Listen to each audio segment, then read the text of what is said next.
नमस्कार, जय महाराष्ट्र. काय मग लडक्या बहिणींनो, कशा आहात? काय चाललंय? बरं आहे ना?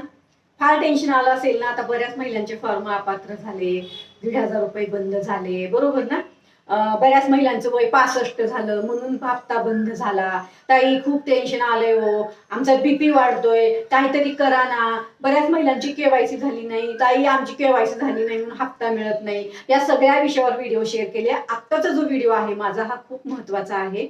बघा, लाडकी बहीण योजनेच्या अंतर्गत जर तुम्ही निकषामध्ये नाही बसलात, आलं लक्षात? नाही बसलात, तुमचा फॉर्म अपात्र झाला. आपण थोड्या वेळासाठी समजू, तुमचा फॉर्म अपात्र झाला, तुम्ही निकषामध्ये नाही बसलात.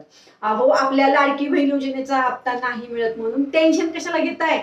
आपल्या राज्य सरकारच्या, आपल्या केंद्र सरकारच्या आणखीन भरपूर योजना आहेत. तुम्ही फक्त मला सांगा तुम्हाला कुठल्या योजनेसंदर्भात माहिती पाहिजे, त्याच्यावर मी तुम्हाला व्हिडिओ शेअर करते त्या योजनेवर.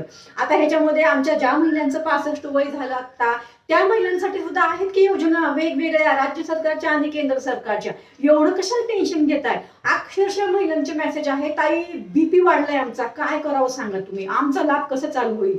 आता बघा, निकषामधून जर तुम्ही बाहेर आला असाल, निकषातच तुम्ही बसत नाही, तर कसं तुम्हाला हप्ता चालू होईल, बरोबर ना? नाहीच होणार. त्यामुळं लाडकी बहीण योजनेचा लाभ मिळत नसेल तरी काळजी करू नका. आपल्या बऱ्याच योजना आहेत. आपली लेक लाडकी योजना आहे आपल्या मुलीसाठी, त्याचा लाभ घ्या, बरोबर.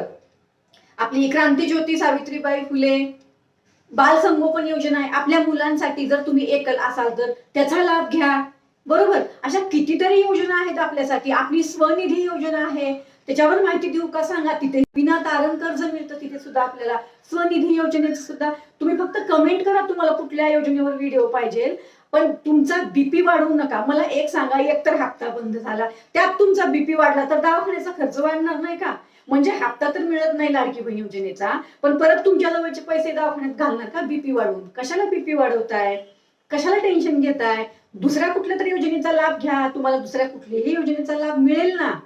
फक्त तुम्ही सर्च करून सांगा मला तुम्हाला कुठल्या योजनेची माहिती पाहिजे, म्हणजे मी तसं ती संबंधित माहिती तुम्हाला देते.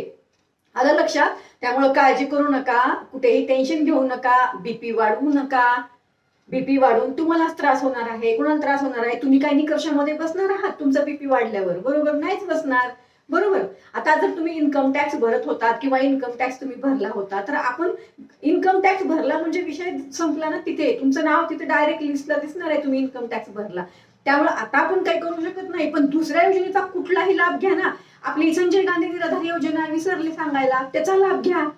सांगा तुम्ही फक्त तुम्हाला कुठल्या योजनेचा लाभ पाहिजे, मी नक्कीच तुम्हाला त्याच्यावर व्हिडिओ शेअर करते. बाकी तर माहिती दिलेलीच आहे. धन्यवाद. जय हिंद, जय महाराष्ट्र.